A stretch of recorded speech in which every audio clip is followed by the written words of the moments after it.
Another week, another episode. Welcome back, everyone. If you're new, hello, my name is Jess. Welcome to Dear Podcast. This is my diary entry, basically, and I just talk about my life experiences and what I've learned so far, because I am still under 30. But anyways, today we're going to be talking about relationships, friendships, marriage, all the good stuff, family, friends, you get the point. But before we get into it, the diary entry has been a hit. If you don't know what that is, our Instagram dear_podcast, I have added a link where you can anonymously send us, I say us, like I have a whole team. It's just me, but where you can send me basically an anonymous message. I wanted them to be like a diary entry, like something you would write in your diary, because it's anonymous and it's a safe place, and then we can discuss it in the podcast, which I have had a couple like that, but a lot of them are just kind of questions towards like me, myself, family. And so I thought maybe I just share some. I'm not going to read all of them, so I'll save some for the next episode, but if that's something that keeps happening, maybe we'll do it that way as well. But I still encourage you to send us a diary entry, again, because I want this platform to relate and connect, and for us to feel less lonely, which is the main reason why I wanted to start this podcast in the first place. But okay, so let me pick one here. And I just clicked on a random one on my phone from your messages, and this one reads, have you ever been fired from a job? Okay, so I haven't had that many jobs in my lifetime, about like 4, I'd say, but I did get fired from one job, and let me explain. I was still in high school, and I think it was, or I was just out of high school. Okay, the point is that I worked at this place, and it was a retail store in like a fancy area, Riverwalk. If you're from the area, you're going to know. And it was this clothing store, but for more middle-aged women, if that makes sense. And I just point that out because it wasn't really like my style, my vibe. But I've always been into fashion, and I thought, what a great way to spend my days working, you know? And the owner, I think she was an interior designer as well. So the store was kind of like her little side project. And I want to say did not pay much attention, or just didn't care as much because it was not organized. Okay, so to the firing part, I only lasted a week. So I had the interview, and then the next day she's like, you're hired, and gave me the keys to open up the store on the Monday.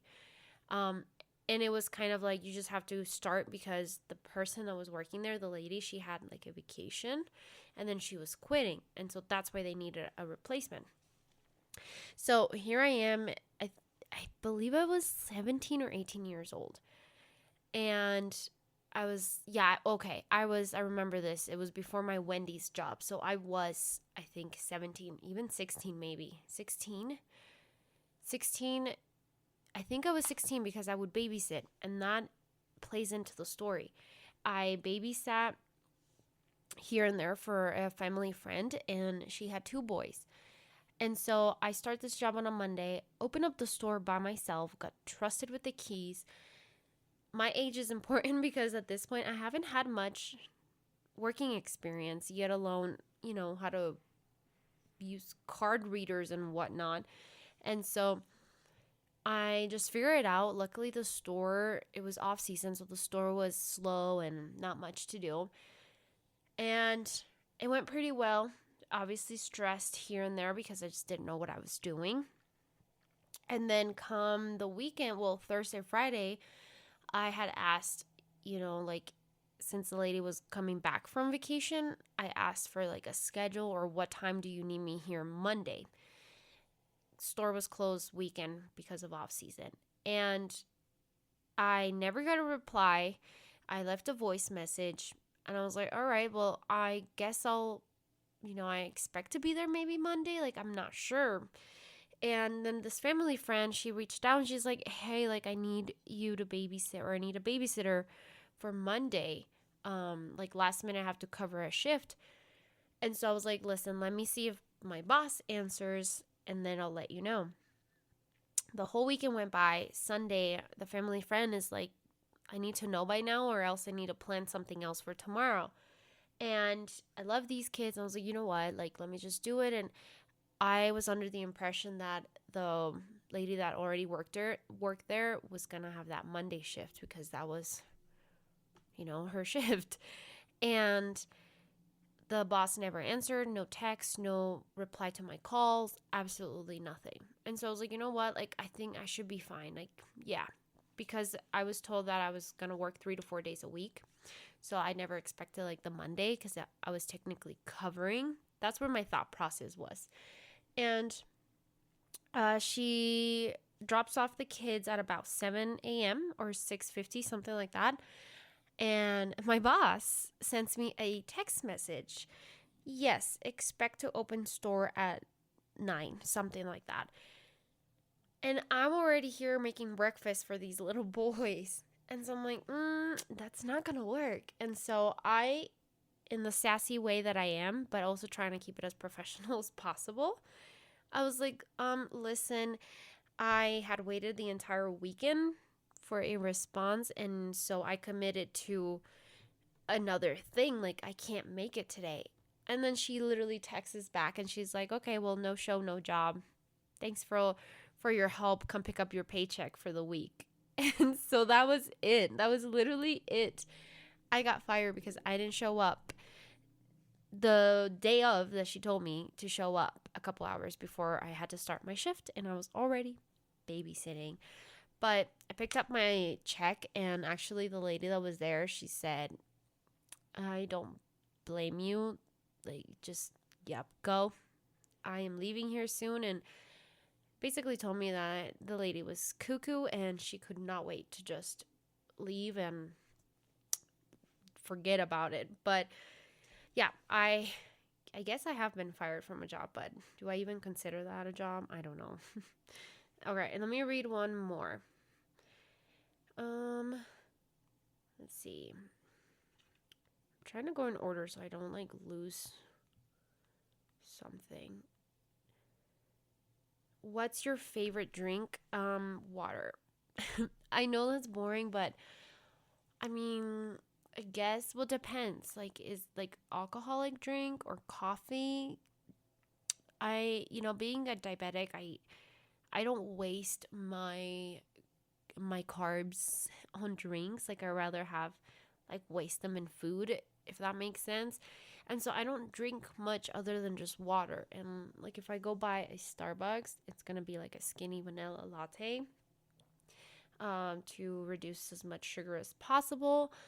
And if it's a drink, an alcoholic drink, a Moscow Mule, I love them. But I guess that's it. We'll just do 2 for today, because I could keep going. But I want to get into our topics. And I'll start off with marriage. I know marriage was a well requested episode. I did a poll on my Instagram stories, and most of you wanted to hear about marriage and I guess my thoughts, my feelings, my lessons on it. And so I decided we'll start with marriage. So the way I look at marriage is that it's everyday work. Like, it's a choice almost to wake up and choose to be married, if that makes sense. I know that sounds a little bit dramatic, but for example, I have family and friends tell me all the time that I am so lucky that I have found, like, my husband at such a young age, and that, he's a great guy and that we've lasted. And although I do feel lucky to have him, I don't always want to just credit that to, yes, that was it. We have been together for a really long time, so I feel like by now we just know each other a lot more. And, we met when I was 18, 19. I was 18 going on 19. And you're just so young at that age and you're growing that honestly, like, it's hard to keep a relationship. And, because maybe you meet in certain circumstances and you like the person that they are at that age. And as you're growing, I'm almost 30. And so it's been a long time. And, yeah, very lucky to have him because he is an amazing man. But also behind the scenes, it has taken us a lot of work. We as cheesy as it sounds, like, he really is my best friend, but that didn't just happen overnight. We had to work on it and trust. If there's no trust, I'm sorry, there's no relationship, in my opinion. And so we have always worked towards, protecting the trust that we have towards each other and the compassion we have towards each other. That also didn't happen overnight. And I think the biggest thing that worked for us when things were getting rocky, we both had to sit down and say really what we wanted out of each other, and really realizing that we are individuals. So even in your current relationship, you are an individual. And as much as we want our partner to just know what we're thinking and just know what to do and what to say, that's never going to happen. And for us, I mean, we are so different, but I think it works so well, especially because we are aware and we respect that difference. So we know we're completely different people. We know what triggers me doesn't trigger him, or what I think is important he doesn't think it's important, or vice versa. And already, female, male, we are already different. Like, our brains are actually different. The way we process information is different. And so I think just really understanding and being aware of those differences is important. And I know that's really what saved our relationship even. And then, so fast forward, we got married like 5-6 years into the relationship.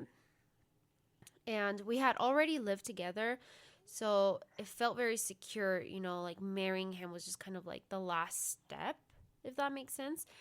And it just felt organic and natural. But I think having that thought of marriage, at least for myself personally, I feel like I bumped up the expectations. Like, although we were already living together and basically married, for some reason, since we had the title of husband and wife, I think I bumped up the expectations for myself of what he needed to do and be as a husband. And same thing for me, like, I'm a wife now. And it sounds so crazy to say now because, I mean, what was it going to change? I was already, like a wife, basically. And so I think we hit like a rocky part of our relationship during that time.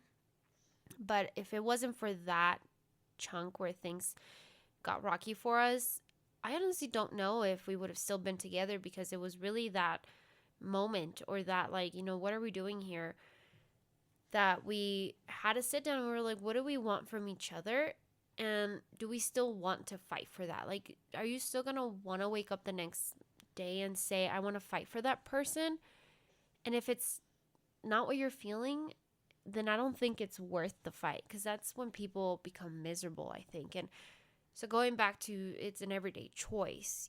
I think it really is, because you may wake up one day and, you're tired. Maybe they pissed you off and, you just don't really love them that day, if that makes sense. I'm not saying like you stop loving them for a minor inconvenience, but a relationship cannot last just on love, because love is an emotion. And if you know me, you know that I believe, one, emotions are not real and they are a state of mind and not a thing, not a place. And so, yeah, I think just building our foundations really helped us grow through life, because we were also growing at different paces. One, he was older, or is older than me, And again, female male, like females tend to mature a little bit faster than males. But I think having those foundations is what really kept us strong, and practicing better habits like communication. If you don't have communication, just like I believe you don't have trust, you don't have a relationship. And not so just, oh, you talk to each other all the time, because that's communicating, but knowing each other's communication styles. I think that was a game changer for us. Once we figured out our communication styles, now we were speaking each other's languages. For example, I can't come to my husband with a ton of details because he'll just filter out what he wants. And so I had to practice to, if I want to make a certain point across, I got to deliver that message differently and not the way I was delivering to him, because that's the way I would receive a message, and vice versa. Then he knows that I'm all about all the little details. I have to have all the info from top to finish, and he's just not like that. And so knowing each other's communication styles, definitely game changer. What else? Another thing I wanted to also point out, now that we're in the communication and language, I think too, when we put in the work we want to have a good relationship and we want it to be fun and happy for both of us, learning each other's love language. If you guys haven't read the 5 Languages of Love, highly recommend that book, or you can get it on audio. And I think that was also a game changer for us, because same thing, the way you communicate is the way you receive communication, but that may not be how that person receives it. And so I wish you guys could see this. He's playing with a little stuffed animal from the Hungry Caterpillar, and it's his favorite toy. But anyways, once we figured out how we feel love, then we know how to feel each other's love tank, which the book talks a little bit about that. Same thing, you can't pour from an empty cup. And then the thing that was hard for me, and I did a little bit of exploring within myself through therapy, is is asking for what you need. And this was always hard for me, because I would tell my therapist, I just want them to know, but again, that's impossible for them to just guess. And also, I don't know why within me, I feel like if I'm asking for something, I'm sorry if that is too loud. I'm going to try to edit out as much as I can, but he's legit having a conversation with this stuffed animal. Where was I? So if you are asking for what you need, for some reason, I feel like it's devaluing. Hold on, you guys. That's going to be distracting. 1 second. Okay, so asking for what I needed, I just feel like if I'm asking for it, it's just, it loses the value of it, if it makes sense. And I still work through that. And I mean, if I ask what I want, then I'm getting what I want. Every time I pause or try to entertain him with something else, he's quiet. And as soon as I hit record, he just starts going at it. But yeah, so that was a big one. Understanding and just asking your partner really what you need. And if they can deliver because you asked, then they have no excuse to not deliver other than I just don't want to. And then that's a different discussion, right? Okay. And so that takes me to my other point. Some days a partner is going to give you 80%. And other days, you're going to bring the 20%. I don't believe a relationship every single day is 50-50. And I'm not talking about your finances, 50-50 on your finances or 50-50 on the chores. But more so your life together in general. There are some days where my husband basically carries the household, and now that we have a baby, and and then there's other days that it's vice versa. And understanding and knowing that it's not going to be 50-50 all the time, I think for me removed all those expectations and letdowns that I was basically just giving myself because it's unrealistic. Also gave me a much more peaceful view of what a relationship should be like. And I think we see a lot of, what a relationship looks like or what it should be like, and it's all beautiful, happy rainbows. And it's really not. And I actually believe that to have a good, healthy relationship, I do believe you need to have arguments or discussions, fight, whatever you want to call it. But I also believe that you need to learn how to fight. And I've actually had this discussion with somebody when, they're going through their relationship problems and struggles. And one thing I always say is, if you don't know how to fight, you're going to get nowhere. And I saw a lot of myself in my relationship years back in this situation that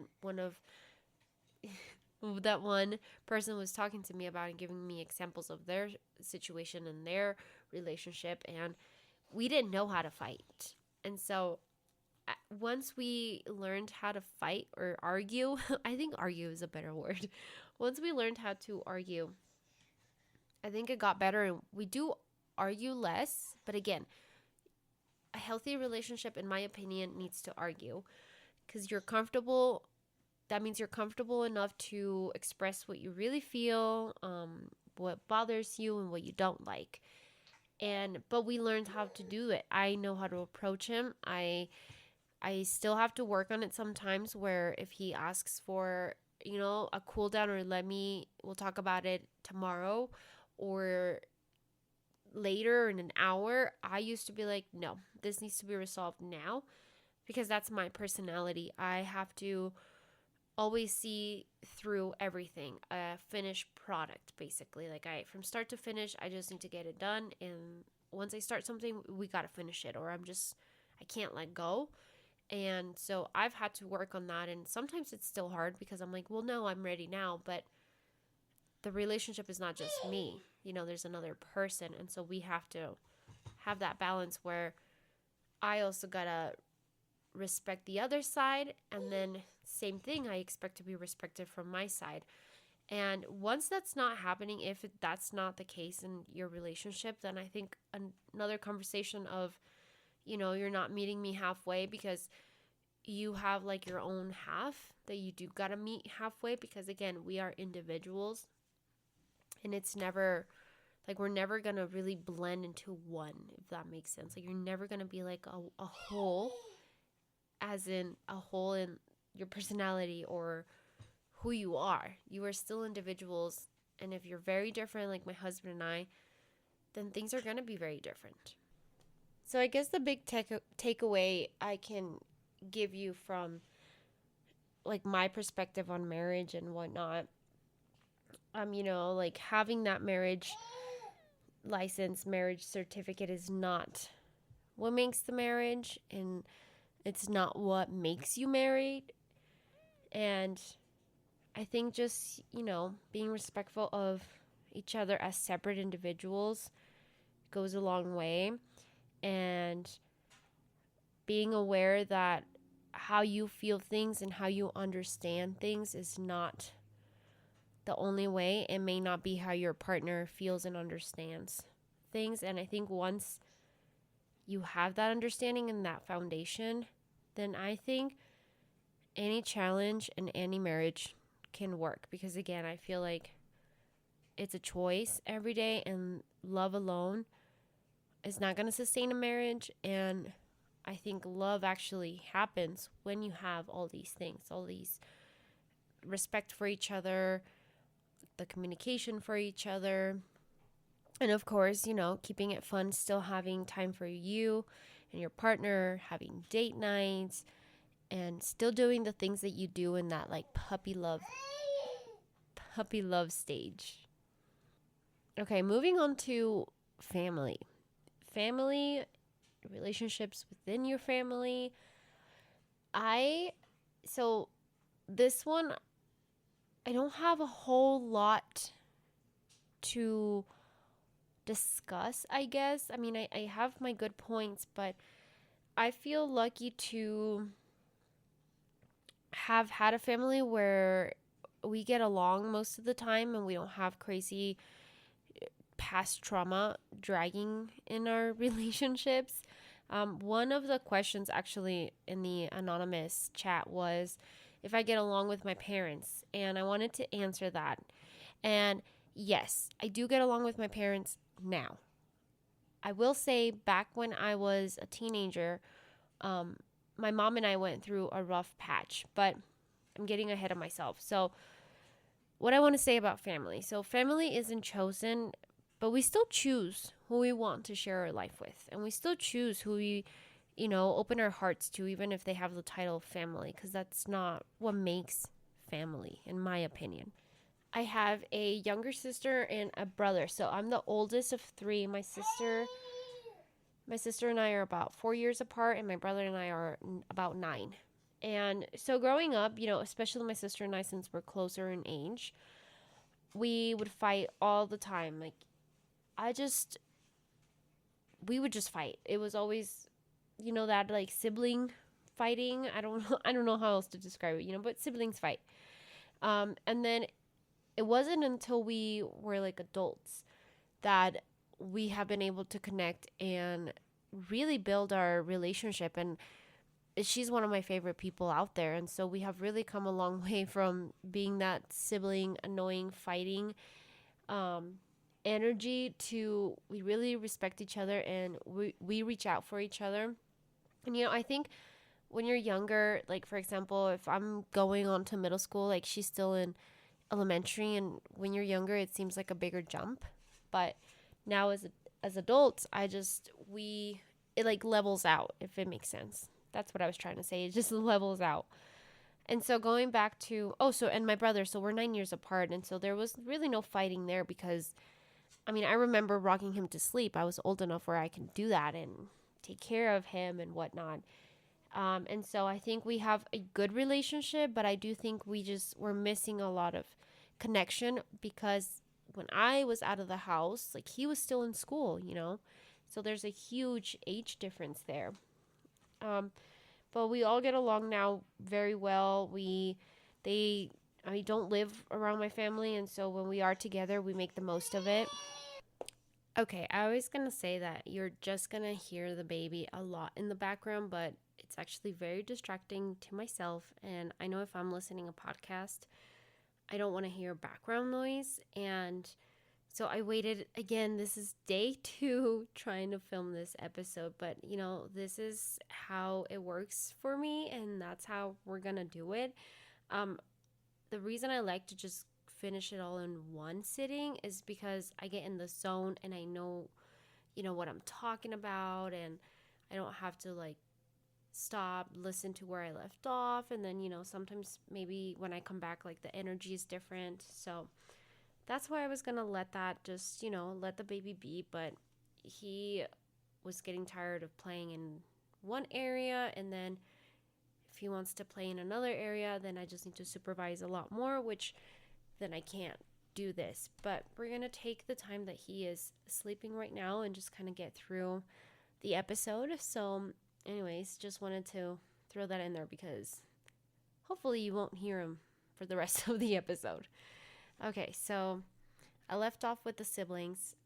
With my siblings, we get along great now because of the age difference. I think especially with my brother and I, we still have a gap of how to connect. And, he's also a boy and I'm a girl, and so there's that difference as well. But other than that, I'd say my siblings and I get along great, especially now that we are adults.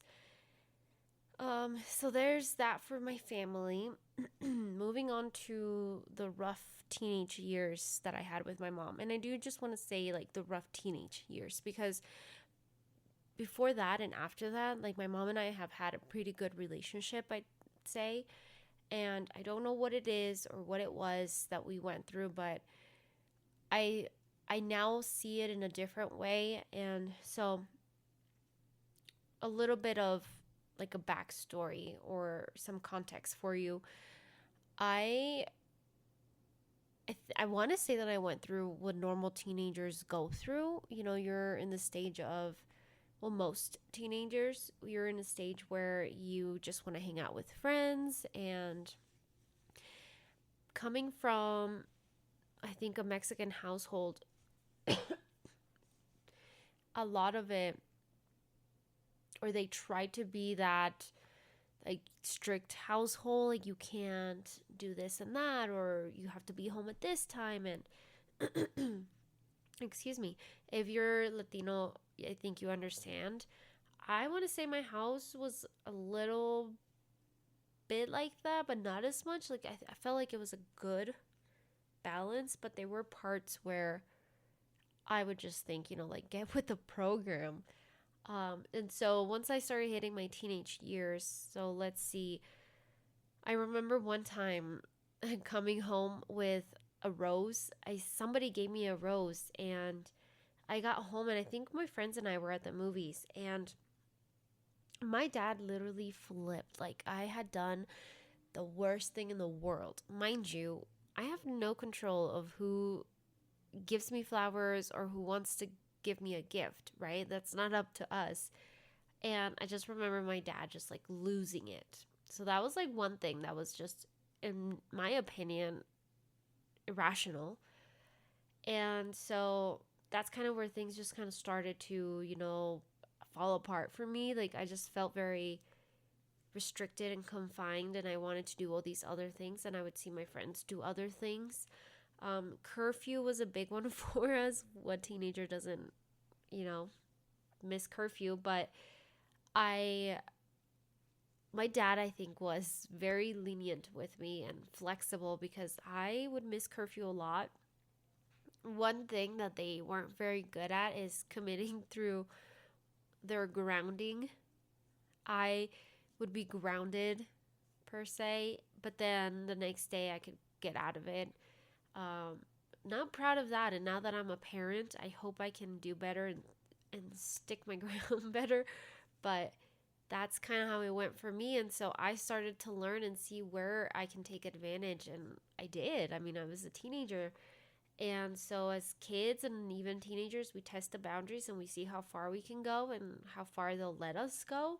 And so I think I was testing that a little bit. And then I think also too, at the peak of where things got really bad, our family was going through a lot of stuff, and it was like a very high stress household for a second. And I just really wanted to be out and about. And of course, with curfew and whatnot, that would always just create a fight because I would miss it, and my dad would be upset. And I think my mom, surprisingly, my dad was the softest parent, or the softer one, and then my mom, I think, was stricter, if that makes sense. I know typically it's like backwards, but yeah, my mom would kind of be more strict, but she would do it in a way where I describe it as like we're high schoolers. Like if she was also a high schooler and we're like fighting, like mean girl status. For example, I had a car at 16 and I got the car taken away. I don't even remember for what reason, probably missing curfew. And I remember, then my mom had to drive me to school, and instead of driving me in her car, she actually drove me to school in my car, but it was like with the intent to upset me. Like, I don't know how to describe it other than you just had to be there, because it was a lot of that back and forth bickering and the haha feeling that I would get from her.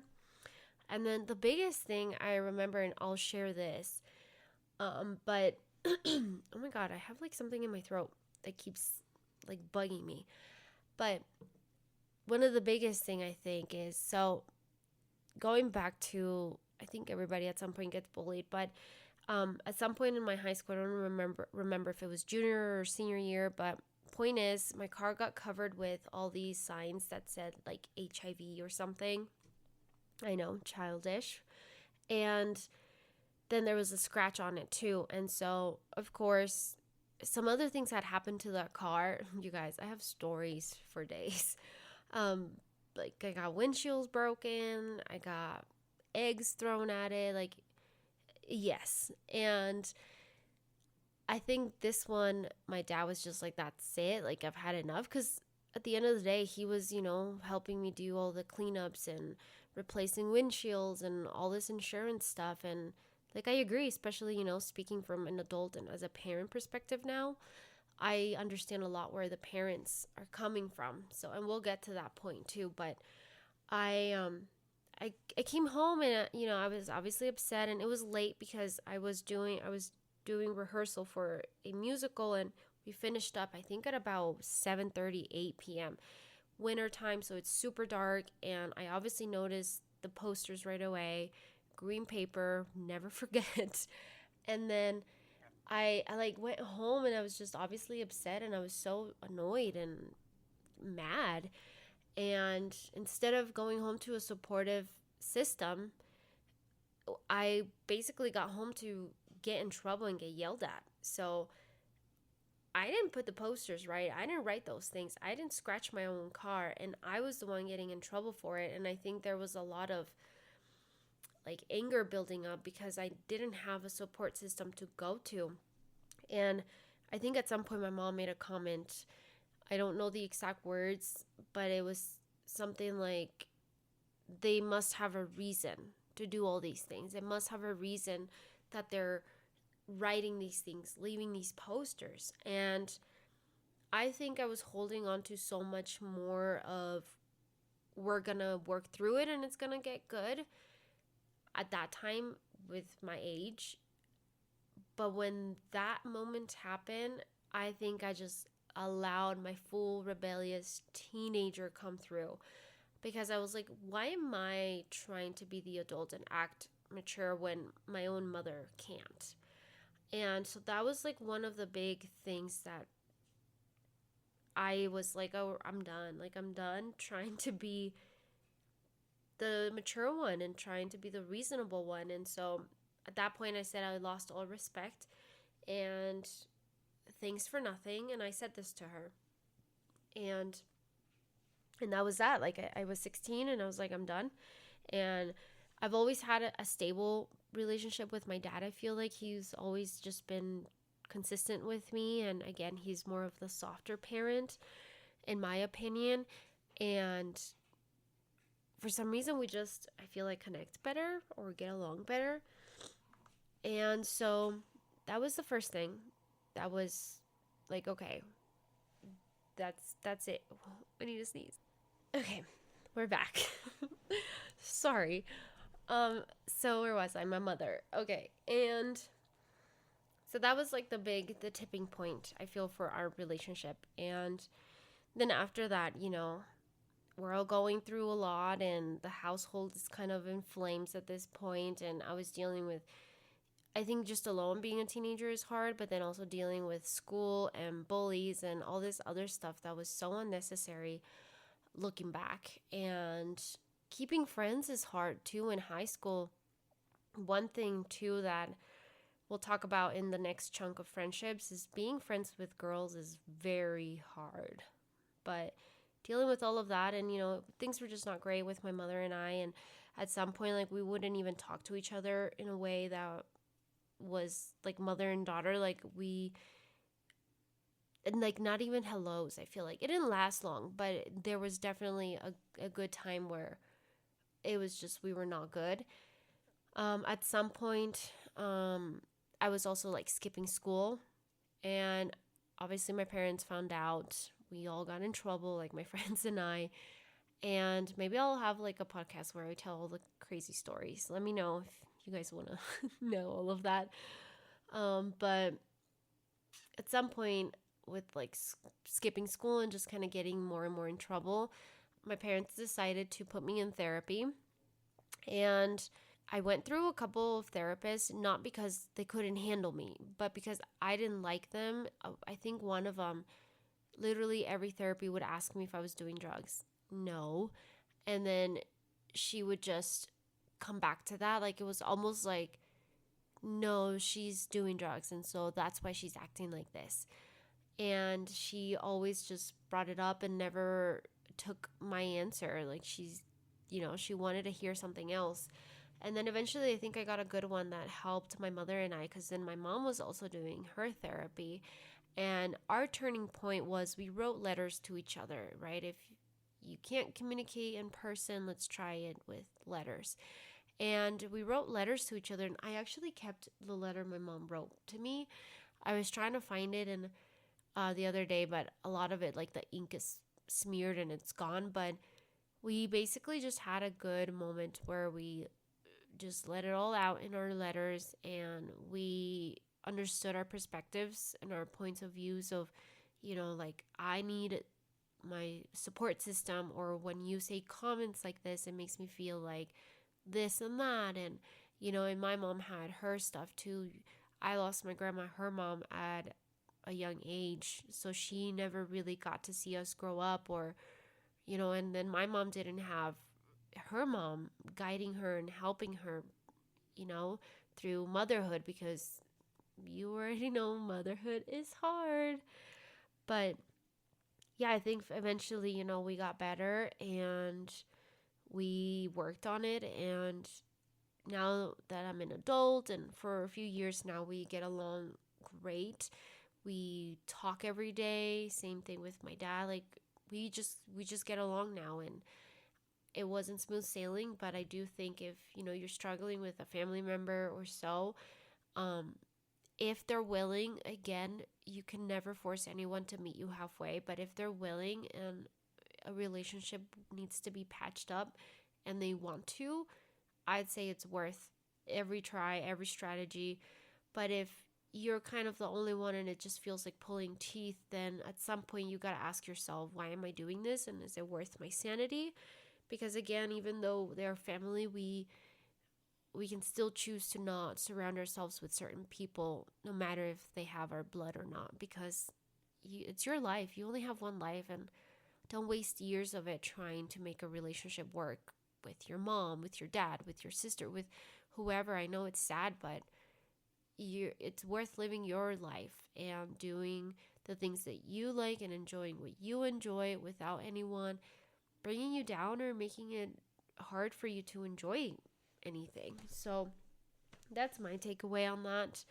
I feel lucky because I do understand, and I actually know people that, they want to have certain relationships, let's say with your mom or whoever in the family, and it just doesn't work out, and you're wasting more energy than you need to trying to fight for a relationship that in reality, in my opinion, they could care less to keep. And so I do feel lucky that, we always had that love foundation to keep us together, and we wanted to be good and we wanted to have that mother-daughter relationship. And I think because my mother was willing to do therapy, which is another big thing that we'll talk about. I want to do a mental health episode because being Latina and that culture, mental health is a huge, there's a lot of stigma around it. And so I feel lucky that with my parents, that was something that they were open to and they've done themselves. And so I've obviously been open about doing therapy. And now I can say I've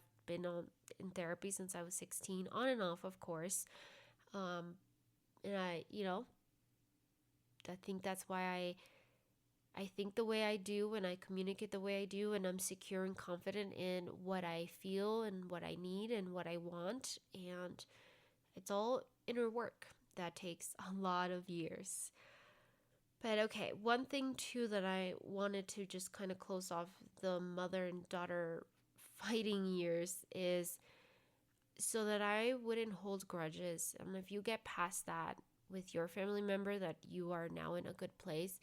I know it can be hard sometimes because you still hold on to some of those things, and I'm not gonna even talk about half of what my mother and I went through and the things she has said to me and vice versa. But one thing that helped me not hold the grudges and have anger towards her, even though we're okay, is my parents, especially my mom, they did the best they could with what they knew and the tools they had. They had a very different upbringing, obviously, than myself. And so whatever they were doing was already better than what they had. And so I think if you keep that in mind with anybody, really, not just a parent, I think that gives you a lot of peace and just saves you a lot of anger that at this point does nothing but bad for yourself and not even the other person. And so that's what I always remind myself, even now, if I am going through something and like, or I get irritated by not having the support that I expect from my parents, or as a parent, they are doing the best they can do with what they know and what they have. And same thing for myself. Sometimes you gotta give yourself grace, and I'm doing the best that I can with what I know and with what I have, and because I'm aware, I can only do better.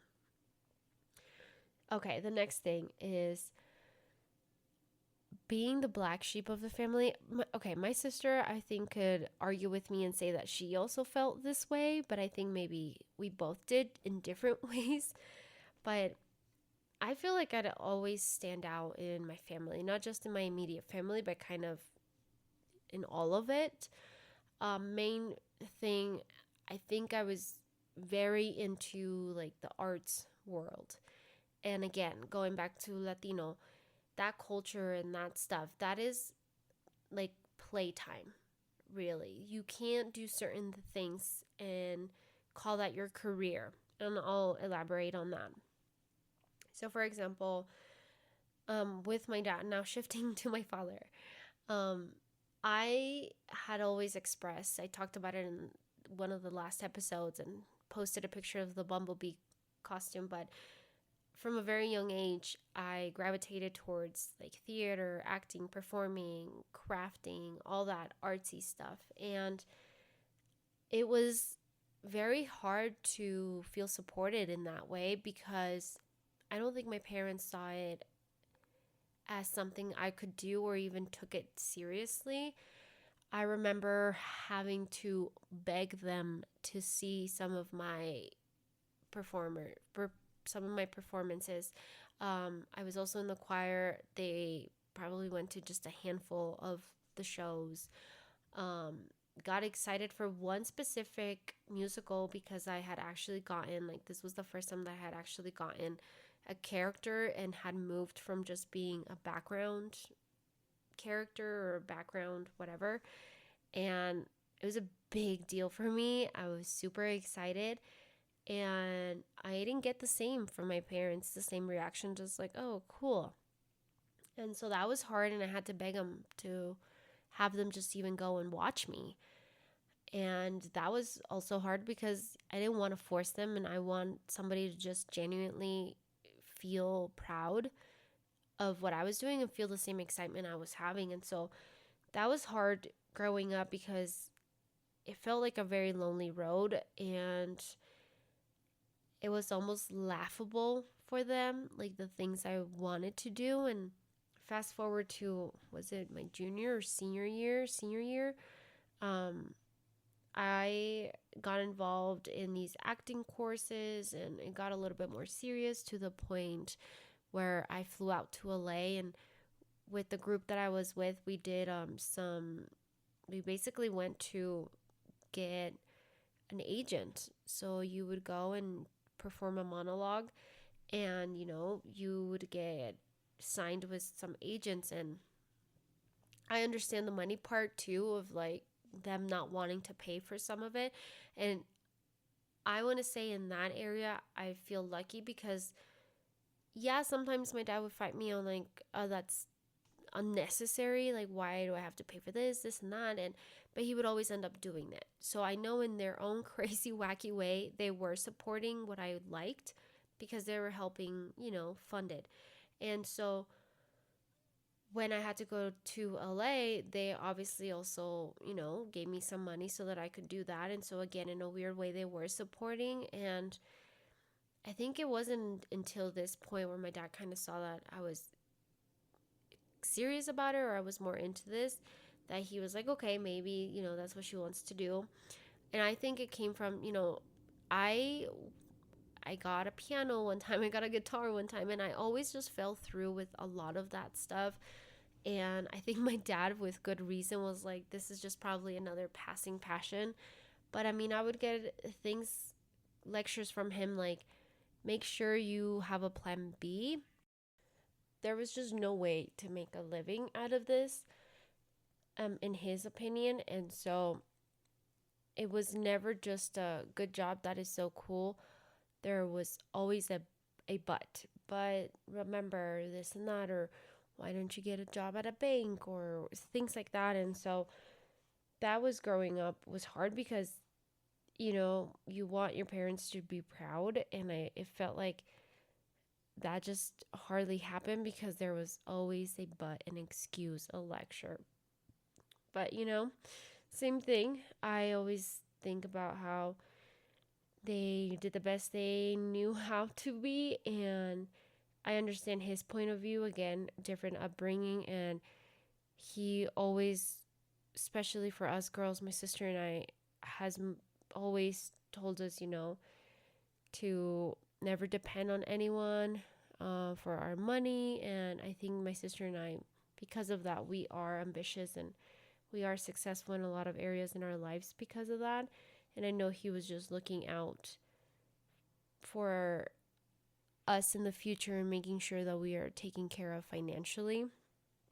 And so I understand that. And, I see things a lot different now as an adult. And then I've added another layer of understanding as a parent.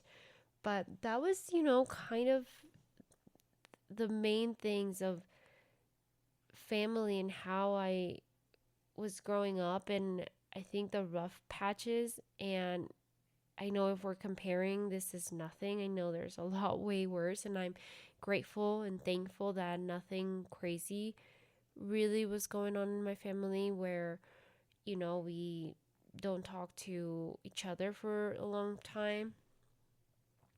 So, yeah, I'm happy in that sense for that. But moving on to friends. Okay. So, this is how I've learned to look at friendships now. I believe there are friendships, past friendships, future friendships, and especially the past friendships, that they were there when I needed them to be, and that's that. And what I mean is, so like when you have a friendship and when you're in school, obviously it feels like they're either your best friend or it's such a strong friendship, right? And then there's a falling out or whatever, life happens and you go on, and then it's like, oh, like, yeah, we were just friends. But in that time, I truly believe, the friends that you have, they were the ones that you were meant to have at that time for what you needed or whatever reason. That's kind of how I see friendships. Makes it feel less lonely because I don't have a lot of friends now. And to tie in a little bit of what I said earlier of making friends with girls is so hard. I think I had a good handful of friends that I would call like good friends. And even so, like, there's just always drama between girls. And as an adult, I can't really speak on it because, again, I haven't had like strong friendships where I can say that it continues on into adulthood. I'm only speaking from like my experiences as a teenager and growing up. I am lucky to still have a good couple of friends from childhood that I can say, we don't hang out obviously like we used to because we have lives, but I can say that it's still nice to, have connection and communication.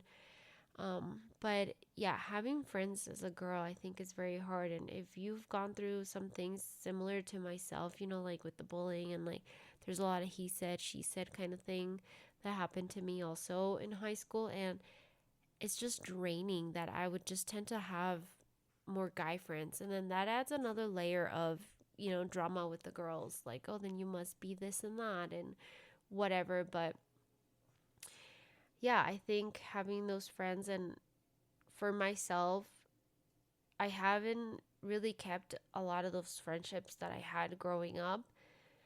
And I understand life happens and it gets harder to communicate, but I feel like even though I don't talk to them, I have had a couple of friends that I can say truly they will forever hold a spot in my heart.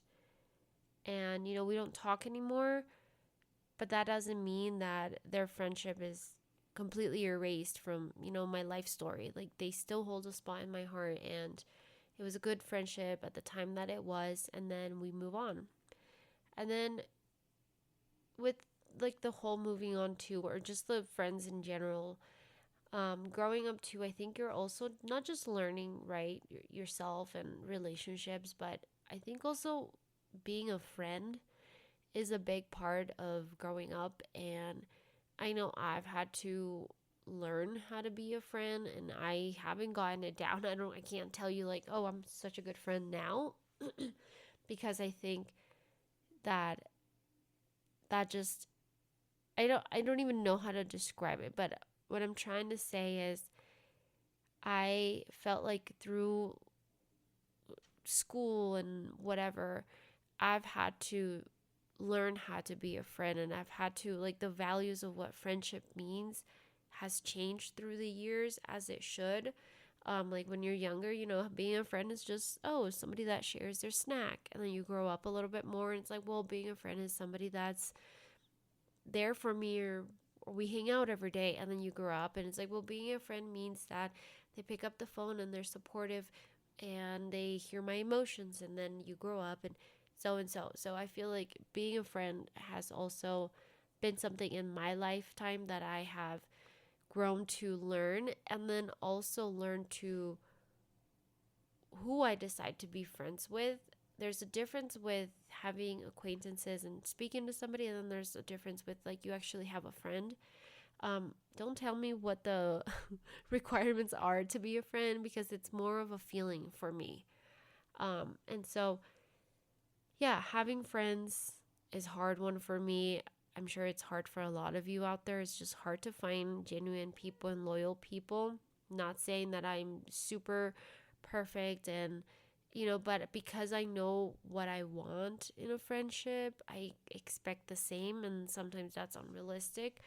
But I do want to say I have new friends, and they come from, being an adult and meeting people and mutual friends of other friends, and just doing things, like new activities, like going to the gym. Like, you just meet more people. And so I'm grateful that I have met different people. And it is different making friends when you're an adult, because there's no more school drama. And so that relieves a lot of stress. And it feels easier to find actual genuine friends, or the ones that actually want to be your friends. And then, like, a new one recently too, being a mom. Like, you start to connect with different girls because you're a mom. And I think that adds, another layer of, we can we can relate with each other in a different way. And so there are friends for different things and for different times, even in your life. But what else was I gonna say on this? Um, so yeah, so friendships are hard. Um, I've carried on some friends from like high school that I have had to, I don't want to say drop, because like it has to happen mutually. I can't just like drop someone from my life like that. Well, you can, but I've had to have distance myself. That's better. I've had to distance myself from certain people, because I don't know why I was just holding on to friendships. Maybe just because like, oh well, we were friends back in the day, so it carries on forever. And I don't believe that anymore. I don't think because you were friends at some point, that's like a title you get to keep. Same thing with what I talked about, choosing to wake up and love the person that you're with is like an everyday choice. Same thing with friendships. And I just had like certain people, and I can think of one where the friendship has, I feel like has died a long time ago. And at this point, it's more like acquaintances. But it was just like feeling weird and toxic and competitive. That's another thing with girls. Why are we so competitive? with each other. Like, we have to just, I don't know, one up each other. And I think I have, now that I'm an adult and a mom, I think I am entering that era where we don't have to compete. And if we all just rely on each other, support each other, and relate, then we can connect in a different way where, you have those friendships. But that's kind of what I wanted to touch on for relationships. They're hard. Friends, moms, siblings, family, your partner.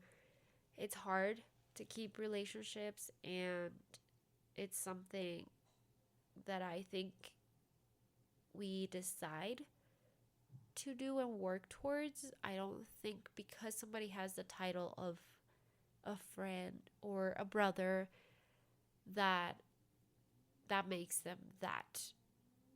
I believe if everybody believed that, we would be able to have friends easier and keep friendships longer, maybe. But before I drag this on any longer, let's just recap. Marriage is hard, of course. Every relationship is hard. But if you're going to take away one thing out of this and you want it to be in the marriage category, I'd like to say, as long as both of you want to fight for it and it's worth it for both of you, then I'd say definitely fight for it and be respectful of each other's differences. I think that's a huge one. And learn to communicate with each other, not just like the language, but how you receive love, how you understand things. I think is also makes a world of a difference. And I feel like I just need to add a disclaimer, like in all my episodes. I am no expert in relationships or a marriage counselor by any means. I'm speaking from experience, and for what I've done that's worked for me, may work for somebody else most likely. And so I'm always just speaking on experience and what I learned in successful stories that I've had, in hopes that maybe my advice can help in any way. And if you guys are great communicators, but this area needs help, like learning each other's love languages, then, take that part. So only take the parts that resonate with you and that, you understand the most, because I'm no professional at anything.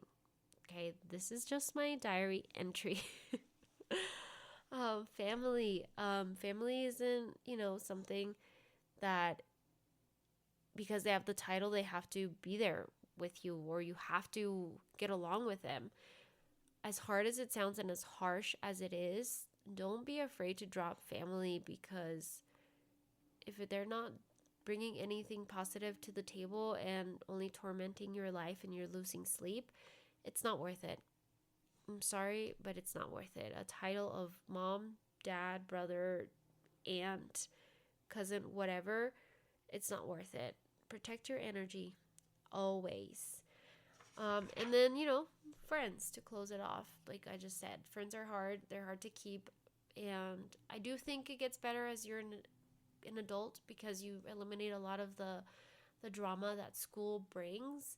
But same thing, always speak up with what you want, what you need. And if, you don't want certain people in your life, or even if it's the friendship is dying down, like the one experience that I had gone through, don't force anything, because you can't force somebody to meet you halfway. And this was kind of how the friendship was feeling. And so don't force anything, and don't be afraid to just drop it, let it go, because just because they were your friends for a few years doesn't mean that they just get to keep being your friends, because being a friend is something that you do on a daily basis. And if the communication stops or it feels very one-sided, then don't be afraid to shift your energy to other things. And once you do that, the other friendships will start to join, or will start to appear. Other opportunities of friendships will start to arise for you. But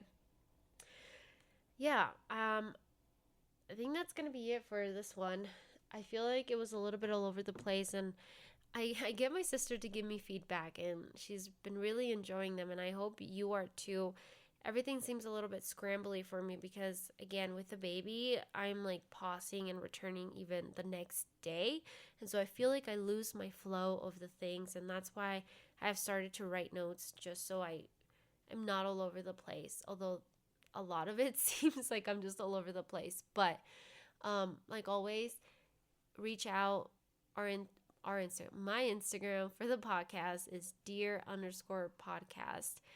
Submit your diary entry so that we can discuss and talk about it in the next one. I still don't know what I'm going to talk about for the next one. I mean, I have topics.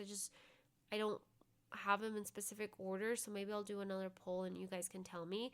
I want to have another one that's like more chit chatty and fun because I feel like I have gone through some like major topics or major things in life. And so to just make it a little bit more fun, a little bit more like chisme, maybe we'll do a little chit chat on the next one, but we'll see.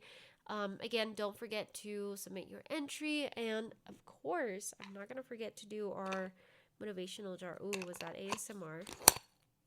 Or was that annoying? But let's see what the little star of motivation has for us today. I should already know how to open these by now, but I don't know, they're kind of hard to open for me. Okay.